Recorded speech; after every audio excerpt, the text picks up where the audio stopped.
할렐루야. 3일 동안은 평안하셨습니까? 오늘 이 밤에도 함께 예배할 수 있어서 너무 감사하고 좋습니다. 자, 오늘 우리 본문 지난 앞에서 비유가 비유가 계속 되고 있는데 앞에서는 씨 뿌리는 자의 비유에 대해서 말씀이 있었고요. 오늘은 소위 등불 비유로 알려진 그러한 구절인데요. 짧게 비유가 소개되고 있습니다. 오늘 이 등불 비유 우리가 굉장히 잘 아는, 많이 들었을 그런 비유인데, 오늘 이 등불 비유가 말하고자 하는 그런 핵심 메시지는 무엇에 관한 것일까요? 무엇에 관한 것이죠? 네, 이것은 복음에 관한 것입니다. 이 비유의 핵심은 복음에 있고, 그리고 그 복음을 들은 자들이 어떻게 반응해야 되는지, 복음을 들은 자의 반응에 대해서 자세에 대한 교훈이지요. 우리 16절 말씀 같이 읽을까요? 누구든지 등불을 켜서 그릇으로 덮거나 평상 아래에 두지 아니하고 등경 위에 두나니 이는 들어가는 자들로 그 빛을 보게 하려 함이라. 등잔불하고 등경, 이게 어떤 건지 머릿속에 떠오르지 않는 분 계십니까? 우리 현아 성도 알아요? 모르죠? MZ세대입니다. 여러분들 아시죠? 나이 드신 분들은 아시잖아요. 그죠? 도시에 살아서 모르시나 보군요. 등경, 이렇게 나무 위에 이제 등불을 올려놓는, 그죠? 이렇게 등경인데. 근데 오늘 이 말씀은 너무 당연한 거 아니에요? 그죠? 이거를 등잔이라고 얘기하지 말고 등불이라고 얘기하면 촛불이라고 얘기해봐요. 촛불. 전기불이 없이 촛불. 그럼 촛불을 켰는데 어디다 놔야 돼요? 땅바닥에다 놔요? 위에다 놔요? 위에다 놓죠. 너무나도 당연한 이야기죠. 말씀을 이렇게 묵상하는데 제가 강원도에 갔을 때 생각이 났어요. 이제 1998년도인가? 9년도 이제 갔는데 이제 사택이 없었어요. 사택이 없고 전임자는 그 분교 이제 교실 숙소 하나를 빌려서 썼고, 저희는 부부가 갔는데 집이 없어가지고 그 동네에 있는 폐가를 하나 수리를 해서 썼어요. 폐가를. 근데 재미있는 걸 봤는데 방은 2개인데 이 등불, 전등이 하나야. 어떻게 방 2개를 전등 하나로 비칠 수 있을까요? 혹시 그거 보신 분 계세요? 예, 그렇죠. 역시 옛날 분이세요. 아마 생각해 보니까 아주 어릴 때도 그랬던 것 같은데, 어쨌든 방 2개 그 사이 벽 위에다가 구멍을 뚫어요. 그 중간에다가 등불을 이렇게 아마 굉장히 검소하고 또 그러한 또 전기를 아끼려고 하는 그러한 모습이었던 것 같은데, 그때 생각이 났어요. 어찌되었든 그게 중요한 게 아니고, 등불은 아래가 아니라 위에 있어야죠. 그렇죠? 그래야 비칠 수 있는 거죠. 여기서 말하는 이 등불은 바로 복음을 말하는 것입니다. 진리를 말하는 것입니다. 진리와 복음은 모든 사람들이 밝히 알아야 돼요. 하나님 나라의 비밀은 모든 사람들에게 밝히 드러나야 될 줄로 믿습니다. 그래서 복음이라고 하는 것을, 우리가 복음을 받았잖아요.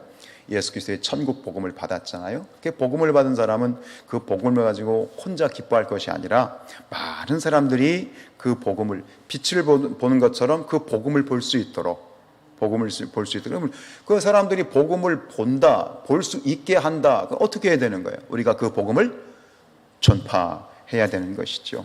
여러분, 복음, 기쁜 소식, 굿뉴스예요.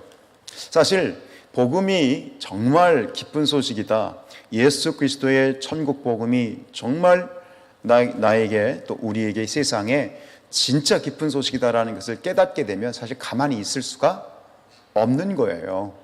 우리가 뭐 좋은 맛집 하나 발견해도 내가 사랑하는 사람들에게 데리고 가잖아요. 조금 커피숍 하나 발견해도 데리고 가잖아요. 그게 복음이에요. 내가 발견한 그 맛집, 내가 발견한 정말 맛있는 빵 맛집 혹은 뷰 맛집, 그 맛집이 바로 복음이란 말이에요. 기쁜 소식이란 말이에요. 근데 그런 것만 내가 하나 찾아내도 내가 사랑하는 사람들 데리고 가잖아요. 가만히 있지 못하잖아요. 그런데 이 세상 인류 구세주로 오신, 메시아로 오신 예수 그리스도의 복음이 정말 복음이라는 것이 진실로 깨달아진다면 사실은 입을 안 벌리고는 견딜 수가 없는 것이 당연한 것이겠지요. 아멘? 당연한 것이겠지요. 그래서 마가복음 13장 10절에서 말씀합니다. 시작. 또 복음이 먼저 만국에 전파돼야 되는 거예요. 여러분, 전파된다. 빛이, 이거를 이제 빛으로 말하면 비추인다라는 말과 똑같은 거지. 복음이 전파된다, 빛이 비추인다. 여러분, 계명과 율법은 지키는 거예요. 율법은 지켜야 되죠. 근데 복음은 뭐 하는 거예요? 전하는 거예요. 자, 하나님의 계명과 율법은 지켜야 돼요. 근데 복음은 지키는 것이 아니라 복음은 뭐 해야 돼요? 전파하는 것이에요. 로마서 10장 14절로 15절 말씀 읽어볼게요. 그런즉 그들이 믿지 아니하는 일을 어찌 부르리요? 듣지도 못한 일을 어찌 믿으리요? 전파하는 자가 없이 들으리요? 어찌 들으리요? 전파해야 되는 거야. 전파해야 되는 거야. 입을 열려야 되는 거야. 15절입니다. 시작. 보내심을 받지 아니하였으면 어찌 전파하리요? 기록된 바 아름답도다. 좋은 소식을 전하는 자들의 발이여 함과 같으니라. 할렐루야. 우리가 복음을 전파하는 것은 오늘 말씀에서 예수님이 비유를 드신 것처럼 너무나 당연한 것이고, 우리가 소리를 지르고 전파해야 그 복음을 듣고, 말씀은 구원은 들음에서 나오고 들음은 하나님의 말씀에서 나오는 거잖아요. 그러니까 우리가 복음을, 예수를 증거하고 전파하는 것이 마땅한 일인 줄로 믿습니다. 오늘 그 얘기하는 거예요. 그리고 심지어 예수님은 이렇게까지 말씀하셨죠. 누가복음 19장 40절 시작.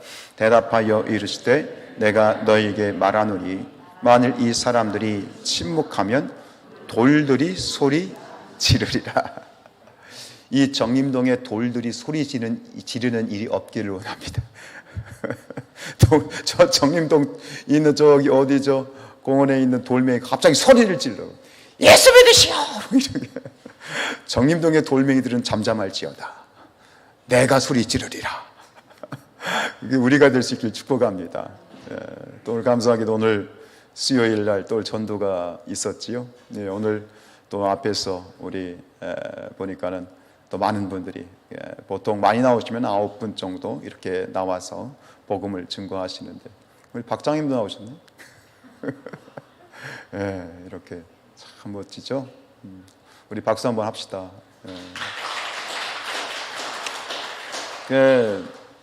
이분들이 있어서 정림동 돌멩이들이 가만히 있는 거야. 이분들이라도 안 나가면은 정림동에 말씀하고 있잖아. 뭐라고 말했어?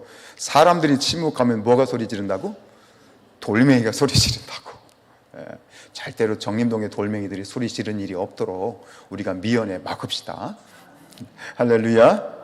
감사해요. 오늘 보니까 또 새로운 전도, 또 건방진 게 아니고 건방하고 또 이렇게 스봉하고 한 200명 이상에게, 여러분들 정말 우리가 이렇게 나가서 그냥 얼굴만 보고, 사실 나가서 이렇게 전할 때 그렇게 흔쾌히 받아가는 사람들은 많지 않아요.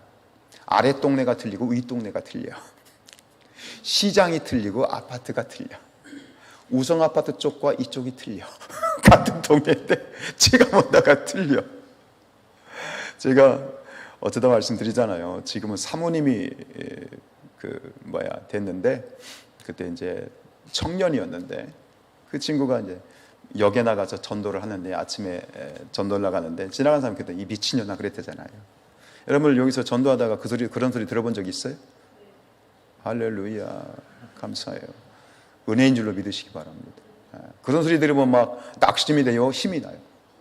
힘이 나죠. 그런 거야. 그게 근성이야. 권사님도 그러셨구나. 진짜 그랬어요. 그게 사모가 됐어. 막 전도하는데 지나가는 사람이 미친년아 그랬다는 거예요. 그게 세상입니다. 그러나 여러분, 그렇게 우리가 한번 하면 담대함이 생기는 거예요. 여러분, 지금 우리가 해야 될 마땅한 일이고, 또 하나님께서 기뻐 받으셨을 줄로 믿습니다. 오늘 등불 비유를 좀 어려운 신학적인 용어로 풀으면 이겁니다. 진리의 공개성. 자, 진리의 공개성이라고 표현하고 싶습니다. 무슨 얘기냐면, 진리는 은폐시키는 것이 아니라 만천하에 공개시켜야 돼요. 진리 중에 진리이신 예수 그리스도는 은폐되는 것이 아니라 우리끼리만 좋아서 믿는 예수가 아니라 진리 중에 진리이신 예수 그리스도는 만천하에 공개되어지고 전파돼야 돼요. 이게 바로 진리의 공개성이에요. 여러분, 과거 우리는 지금 성경책을 여러분 집에도 몇 권씩 있죠? 옛날 성경, 낡은 성경, 뭐 성경이었는데, 옛날에는요, 옛날이라고 말하면 굉장히 오래된 중세 시대입니다. 이 시대에는 성경을 가지고 있으면 붙잡혀 갔어요. 성경은 금서였어요. 소지를 못했어요. 여러분들 뭐 이런 어떤 스페인이나 이런 어떤 다른 유럽에 가면 그 옛날 예배당 건물에 막 금박 입혀가지고 아주 화려하게 만들어 놓은 그런 읽지도 못하는 꼬부랑 글씨로 뭐 라틴어나 히라보나 쓴 그런 성경들 보신 적 있으실 거예요. 그러니까 일반 서민들은요, 이 진리이신 하나님의 말씀을 소지할 수 없었어요. 소지하면 잘못하면 죽어요. 신성 모독으로. 그 일부 사제들, 교회의 일부 교황청이라든가 그래서 이제 사제들만 소유할 수 있는 그런 전유물이었어요. 그리고 성경 자체가 뭘로 쓰였냐면 라틴어. 읽을 줄 아세요? 헬라어 읽을 줄 아세요? 그러니까 일반 서민들은 도저히 까막눈으로, 그때는 교육도 미개했고 사람들이 까막눈이었어. 그나마 자기들이 쓰는 언어는 가지고 있었지만 이 성경 자체가 라틴어나 히라보나 뭐 가장 이제 옛날에 원본으로 말하면 이제 헬라어, 이제 70인역이라고 하는 성경, 헬라어 성경이 있어. 그것이 라틴어로 번역이 되어 있었는데 일반 사람들이 읽고 싶어도 읽지도 못했어요. 그런 상황이니까 성도들이 진리를 모르죠. 그러니까 무슨 진리를 했어요? 면죄부라는 걸 팔았어요. 네 가족들이 말이야 지금 어디에 있어? 연옥에 있어. 야, 네 사랑하는 부모님이, 네 사랑한 자식이 지금 연옥에 있어. 연옥에서 천국으로 데려가고 싶지 않아? 이런 것 같으면 데려갔으면 좋겠어, 안 그랬으면 좋겠어? 관심이 없어? 이 천주교에서는 연옥을 믿거든요. 그러니까 연옥에 있거든. 연옥에 있는 네 가족들을 천국으로 옮겨야 될 거 아니야. 그럼 그렇게 하실 거예요, 안 하실 거예요? 별로 관심이 없구나. 그 사람들이 가족을 사랑하는 가족이 연옥에 있다고 하니까 그럼 뭘 내야 돼? 돈을 내면 돼. 그래서 이 헌금함 괴짝을 만들어 놓고 동전을 갖다가 딱 떨어뜨렸을 때 속에서 뭔 소리가 나? 쨍그랑 소리가 나면 그 소리 때문에 연옥에 있는 내 가족이 어디로? 천국으로 간다. 이게 면죄부예요. 그걸 팔았어요. 면죄부를 팔아가지고 뭐 했어요? 교회를 줬어요. 천주교. 이 말하는 교회는 구교, 캐톨릭을 말하는. 그리고 그것을 어마어마한 부를 교회, 이제 교황청이라든가 이런 사제들이 착복을 했죠. 바로 그때. 그러니까 그들이 했던 짓은 결국은 이 진리를 은폐시킨 거잖아요. 모르게 한 거잖아요. 그때 일어나가지고 은폐되었던 진리의 족쇄를 풀어버리고 이 진리를 모든 사람들이, 일반 서민들에게 공개하려고 노력하려고 일어났던 사람이 있어요. 그게 누굽니까? 종교개혁자? 마틴 루터입니다. 그겁니다. 마틴 루터가 말한 종교개혁은 그겁니다. 진리를 오픈한 겁니다. 진리신 이 성경을 오픈한 것입니다. 그래서 그때 그 마틴 루터가 지었다라고 하는, 종교개혁 시대에 지었다라고 하는 찬송가, 우리가 좋아하는 찬송가, 그게 뭐죠? 585장. 뭐죠? 내 주는 강한 성이요. 이게 마틴 루터가 작곡은 모르겠는데 만든 찬양입니다. 그 3절 가사가 이렇습니다. 이 땅에 마귀 들끓어 우리를 삼키려 하나 겁내지 말고 섰거라. 진리로 이기리로다. 뭐가 이긴다고요? 진리가 이기는 거예요. 진리가. 그 다음에 친척과 재물과 명예와 세명을 다 빼앗긴데도 뭔 살아서? 진리는 살아서 그 나라 영원한 거예요. 진리입니다. 근데 그 진리를 감춰버렸으니 서민들의 삶이 얼마나 힘들고 퍽퍽했겠습니까? 근데 그 진리를 마틴 루터가 일반 서민들에게 공개한 겁니다. 그래서 마틴 루터가 종교개혁을 하면서 여러 가지 아시잖아요. 무슨 반박문 붙이고 그랬잖아요. 근데 이 진리를 일반 서민들이 그 진리를 가깝게 가질 수 있도록 한 가장 중요한 일이 있습니다. 마틴 루터가 한 일이 있습니다. 그게 뭡니까?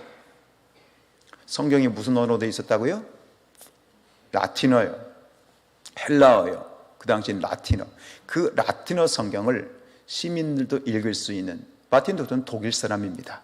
그러니까 무슨 언어로? 독일어 성경으로 번역해 버린 겁니다. 출판해 버린 것이죠. 그 모든 사람들이 성경을, 진리를 갖게 될 수 있었던 것입니다. 그렇습니다, 여러분. 예. 빛 되신 주님을 전파하기 위해서는 우리가 빛의 사자들이 되어야 되겠습니다. 마틴 루터가 한 거죠. 복음의 개방성, 복음을 전파한 겁니다. 자기의 방법을 가지고, 하나님의 주신 마음을 가지고 나가서 막 내주는 강한 성이요, 마귀들이 저 집에 기와장만큼 있어도 나는 겁내지 않을 것이다 그러면서 나가가지고 이 진리를 위해서 한 몸 바쳐 싸웠죠. 결국 이 마틴 루터가 했던 이 일, 저는 마틴 루터의 일을 보면서, 마틴 루터는 독일어를 번역을 해서, 라틴어 성경을 독일어 성경으로 번역해서 성경을 읽게끔 하여서 그 진리를 많은 사람들에게 개방을 했다면, 그럼 역시 마찬가지, 우리가 전도하는 것도 역시 복음의 개방성입니다. 복음의 진리의 개방성이죠. 그럼 우리는 어떻게 하면 될까요? 물론 나가서 오늘처럼 우리가 노방전도로 같이 복음을 전하는 것 중요하지만, 성경은 다른 측면의 이야기를 또 하고 있습니다. 그게 바로 단서가 로마서 12장 1절에 있습니다. 시작. 그러므로 형제들아, 내가 하나님의 모든 자비하심으로 너희를 권하노니 너희 몸을 하나님이 기뻐하시는 거룩한 산 제물로 드리라. 이는 너희가 드릴 영적 예배니라. 근데 여기서 어쨌든 여기서 키가 되는 단어는 뭐냐면, 너희 몸을 무엇으로? 거룩한 산 제물로 드리라. 그것이 너희가 드릴 영적 예배네 그래요. 근데 영적 예배라는 게 애매하죠. 근데 이것은 원래 원어의 뜻은 이게 이렇게 해석할 수 있지만, 저는 이게 맞다고 생각하는 건 공동 번역으로 읽어보도록 하겠습니다. 시작. 그러므로 형제 여러분, 하나님의 자비가 이토록 크시니 나는 여러분에게 권고합니다. 여러분 자신을 하나님께서 기쁘게 받아주실 거룩한 산 제물로 바치십시오. 그것이 여러분이 드릴, 이 단어가 사실은 정확합니다. 영적 예배라는 건 뭐냐면, 이게 보다 진정한 예배입니다. 자, 뭐냐면 마틴 루터는 독일어를 번역을 해서, 라틴어 성경을 독일어로 번역해서 성경을 읽을 수 있도록 해서 진리를 오픈하고 만천하의 진리를 공개했습니다. 그럼 우리는 어떠한 방식으로 진리를 번역할 수 있을까요? 마틴 루터처럼 언어를 할 수 있는 사람은 없겠죠? 그럼 우리는 무엇으로 진리를 번역할까요? 진리의 말씀을 뭘로 번역해야 될까요? 다 있잖아요. 무엇으로? 삶으로. 김희성 목사님이 하셨던 말씀이 늘 생각나는 게 뭐냐면, 신앙생활이란 말씀을 삶으로 뭐 하는 것이다? 번역하는 것이다. 야, 이게 딱 맞더라고요. 그러니까 결국은 뭐냐면, 말씀을 삶으로 번역하는, 마틴 루터는 어려운 언어를 서민들이 읽을 수 있는 언어로 번역을 했다면, 우리는 그렇게 안 해도 돼요. 공부 안 해도 돼요. 우리는 무엇으로 진리를 무엇으로 번역하면 되는 거예요? 자, 다시 한번, 이 하나님의 말씀, 영원한 진리를 사람들에게 알려주고 사람들이 보고 들을 수 있도록 이 진리의 말씀을 우리는 무엇으로 번역한다? 삶으로 번역한다. 이게 바로 영적 예배요, 온전한 예배다. 할렐루야. 우리가 해야 될 노력은 그것입니다. 어려운 언어 배울 필요 없으시고요. 하나님, 내 삶으로 하나님의 말씀을, 진리의 말씀을 내 삶으로 번역하여서 세상 가운데 진리가 개방되게 하시고, 결국 나의 삶을 보는 사람들이 뭐를 발견하게 되는 거예요?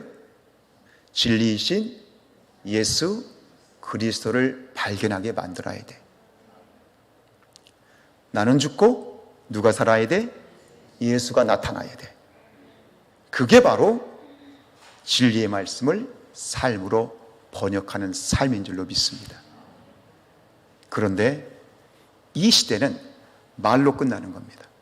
사실 나가서 말로 전도하는 것도 어려운 일이에요. 대단한 일이에요.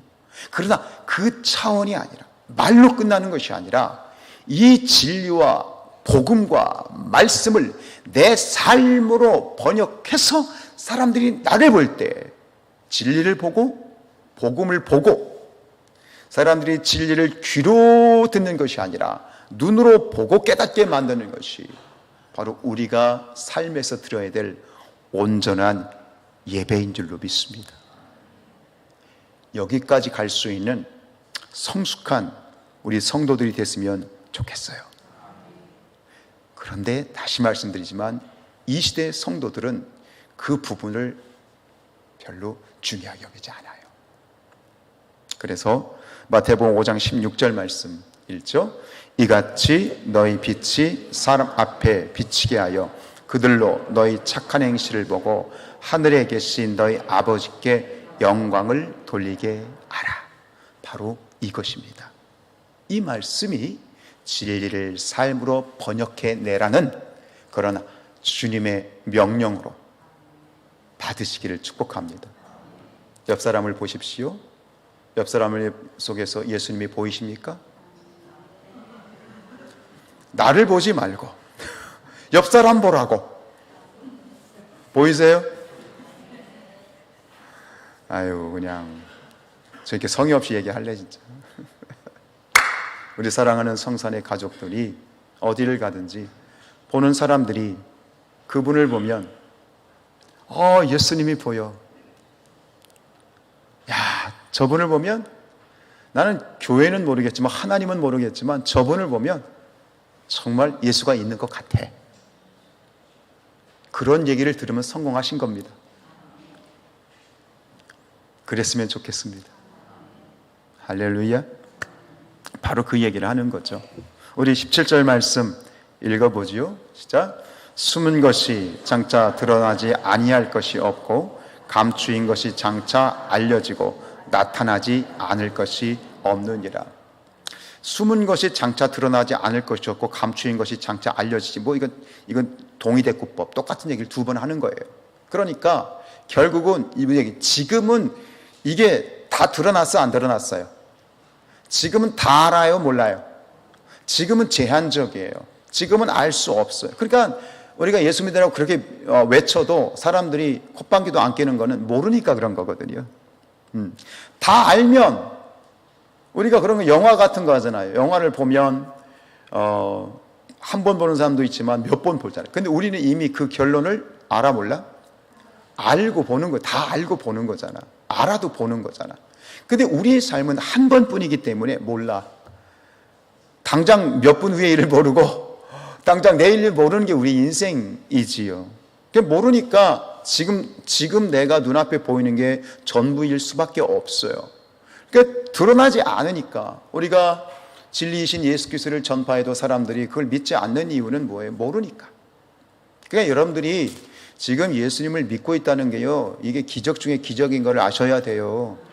저는 신기하다니까요. 가끔 생각해요. 문득 신기한 게 뭐냐면, 내가 어떻게 예수님을 믿고 있지? 내가 어떤 바울처럼 기가 막힌 경험이나 체험이나 사실 이런 건 저는 없어요. 근데 내가 어떻게 지금 예수님을 믿고 있지? 이렇게 생각해 보면 이유가 없다니까요. 여러분 어떠세요? 어떤 분들은 모태신앙 어릴 때부터 교회 다니니까 다니고, 어떤 분들은 어쨌든 간 어떤 사건이 있어서 다니는. 근데 저는 보면 내가 왜 예수를 믿고 있는지, 하나님을 어떻게 믿고 있는지를 이유를 모르겠어요. 근데 놀라운 건 내가 하나님을 지금 아버지로 고백하고 있다는 거, 내가 하나님께 기도하고 있다는 거, 심지어 내가 뭐가 되었다? 목사가 되었다는 게, 이게 정말 신통방통해요. 네, 감사하죠. 근데 몰라요, 아직 저도. 뭐가 어떻게 되는지 저는 사실 모르는 게 더 많아요. 세상은 더 그렇죠. 그러나 우리가 신앙생활 때 답답할 때가 있잖아요. 모르니까. 기도하는데 안 보이니까. 그런데 오늘 말씀은 뭐냐면, 그 모든 것을 네가 다 보게 될 거라는 거예요.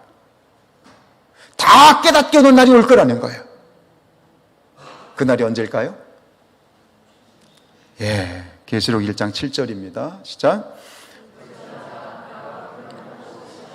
각 사람의 눈이 그를 보겠고 그를 찌른 자들도 볼 것이요 땅에 있는 모든 족속이 그로 말미암아 애국하리니 그러하리라.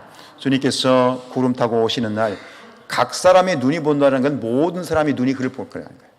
구름 타고 오시는 예수님을 지구 반대편에 있든 이쪽에 있든 이 세상에는 살아있는 모든 사람들이 예수님을 보게 될 것이고 땅에 있는 모든 족속이 그로 말미암아 뭐하리라? 애곡하리라.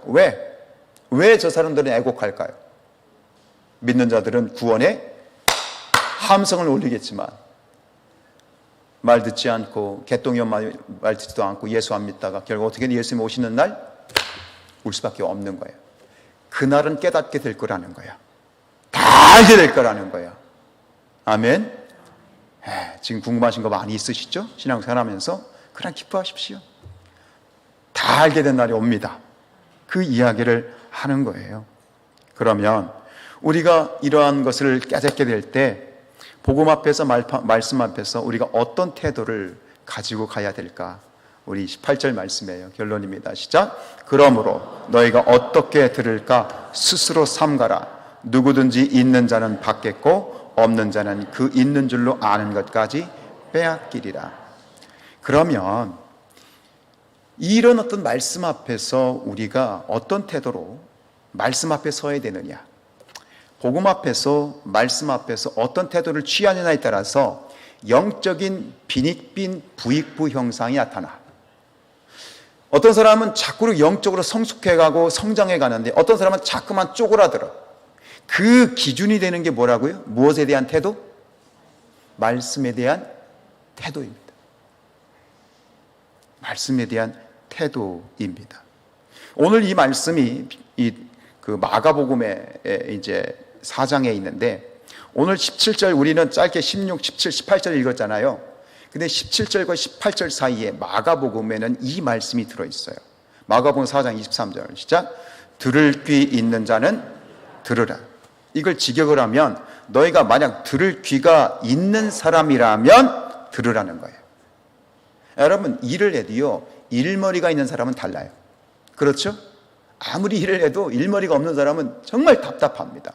근데 일머리가 있는 사람은 기가 막혀. 착착착착 하는 거 보면 야, 저 사람 일머리가 있다. 말씀도 마찬가지예요. 들을 귀 있는 사람과 소경처럼 말씀을 듣는 사람이 있어요. 여러분 들을 귀 일머리가 있는 것처럼 들을 수 있는 귀가 열려지길 축복합니다. 내가 듣고 싶은 마음 듣고 내가 듣기 싫으면 팡 하고 튀어나가고 이런 사람은 절대로 영적으로 성장할 수가 없다는 거예요. 말씀에 대한 태도, 사실 결국 앞에 있는 씨 뿌린 자에 비하고 같이 맥이 가고 있어. 여러분 말씀에 대한 태도가 그 사람의 신앙의 미래를 좌우하는 거예요. 말씀을 어떻게 대하느냐에 따라서 또 하나님 말씀 앞에 어떤 태도로 앉아있느냐에 따라서 그 사람의 내일이 달라지는 거예요. 이해되십니까? 이 영적 원리 앞에서 우리가 그럼 하나님 말씀을 어떻게 대해야 되겠는가? 이 말을 지금 하고 있는 거예요. 우리 18절 하반절 있는 말씀입니다. 시작. 있는 자는 받겠고 없는 자는 그 있는 줄로 아는 것까지도 빼앗기리라 하시니라. 다윗과 사울의 인생을 보면 몇 번 거듭해서 나오는 표현이 뭐냐면 다윗은 점점 강성해져 가고 사울은 점점 망해져 갔다. 이게 12곡선이 교차하는 거거든요.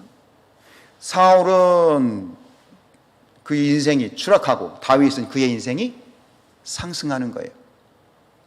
그 기준이 뭐예요? 전 똑같다고 생각합니다. 하나님 말씀에 대한 태도였습니다. 그래서 그 사울이 하나님으로부터 버림받을 때 들었던 우리가 너무나도 잘 아는 구절이 있잖아요. 하나님은 무엇을 원하신다? 제사보다 뭘 원하신다? 순종해. 뭘 순종해? 말씀이야. 결국은 저는 다윗과 사울도 마찬가지로 생각하는 건 뭐냐면 하나님 말씀에 대한 나의 태도가 12쌍곡선을 그리는 거예요. 여러분들의 신앙이 빈익빈 신앙이 되지 않기를 원합니다. 갈수록 쪼그라들고 갈수록 나약해져 가고 하는 신앙이 아니라 어두워져 가는 신앙이 아니라 갈수록 빛이 나고 가슴이 벅차오르고 도전을 주고 이 영적인 부익부가 되시길 축복합니다. 물론 다 그랬으면 좋겠죠. 근데 기억하십시오. 그 기준점이 되는 게 뭐라고요? 말씀에 대한 태도입니다. 말씀에 대한 태도. 그런데 오늘 말씀에 보면 이런 영적인 빈익빈 상태가로 되어지는 추락하는 사람의 특징이 있습니다. 특징이 있습니다. 그게 뭐냐면 18절을 다시 한번 읽어볼까요? 시작. 있는 자는 받겠고 뭐요? 없는 자는 있는 줄로 아는 것까지도 이 그런 어떤 이 영적인 빈익빈 상태로 가는 사람의 특징이 안에 중요한 특징이 하나 있어요. 그게 뭐예요? 그 있는 줄로 아는 거예요. 그럼 사실은 그 사람이 있다는 거예요? 없다는 거예요? 없는 거예요. 자기는 아무것도 없는데 자기가 뭐를 가지고 있다고 뭐 하는 거예요? 착각하는 거예요. 신앙생활이 오래될수록 이건 더 심해지는 것 같아요. 이거를 전문용어로 뭐라고 말하냐면 건방을 떤다고 말합니다. 건방 떤다. 여러분, 하나님 말씀 앞에서는 절대로 건방을 떨어서는 안 되겠습니다. 근데 가장 건방 떨기 쉬운 사람은 누구다? 목사다. 제가 서울에 있을 때 은평구에 신도시에 진관교회라고 하는 아주 큰 교회가 있어요. 이현식 목사님이라고 저를 많이 살펴주시고 또 대학교에서도 강의할 수 있는 자리도 몇 번 주시고 해서 이렇게 참 존경하는 분인데, 그분이 이런 말씀하셨어요. 목사는 두 가지를 떨면 안 된대. 첫 번째, 뭘 떨면 안 돼? 건방 떨지 말고. 두 번째는 궁상 떨지 말래. 없다고 너무 막 그렇게 티내지 말라고. 다들 개척교회 목사들이고 하니까 야, 너희들 없다고 너무 궁상 떨지 마. 안 돼. 은혜 떨어져. 그리고 또 한편으로는 그렇다고 또 건방도 떨면 안 돼. 그러면서. 근데 저는 이것이 목사에게도 그런 것이 아니라 우리 성도들의 신앙도 마찬가지로 생각합니다. 여러분, 하나님 앞에서, 특별히 하나님 말씀 앞에서 우리가 절대로 건방을 떠는 일이 없기를 원합니다. 건방이 뭐예요? 나는 사실 모르고 있어. 그런데 뭐야? 안다고 착각하는 거야. 우리 고린도전서 10장 12절이에요. 시작.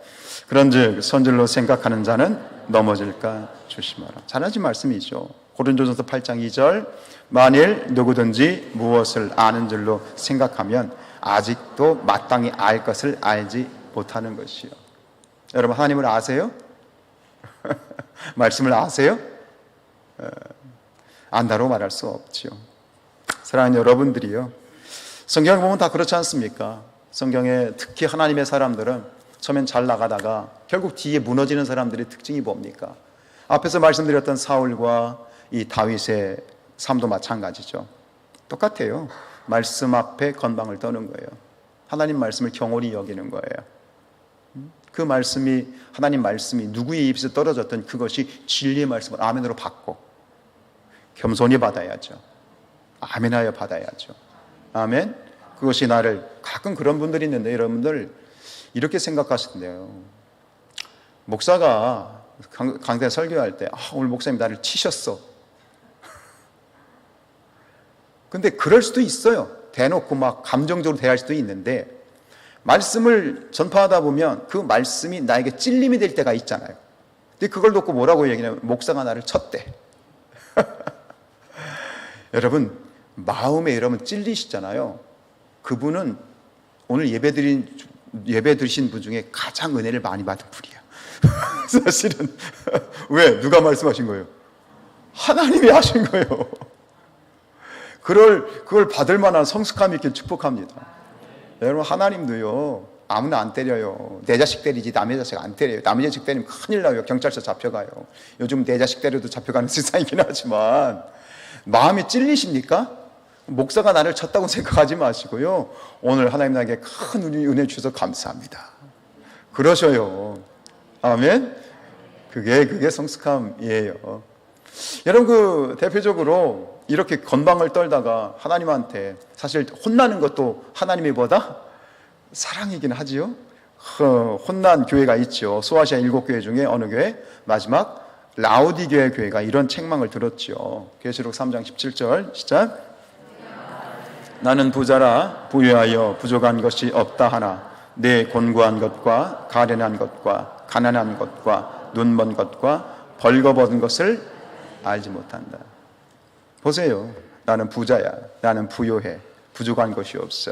나는 가진 것도 재산도 많고 나는 뭐 지식도 있고 성경 지식도 있고 또 나는 또 신앙생활도 오래 했고 뭐 난 웬만한 목사보다는 그래도 내가 더 신앙생활 잘할걸?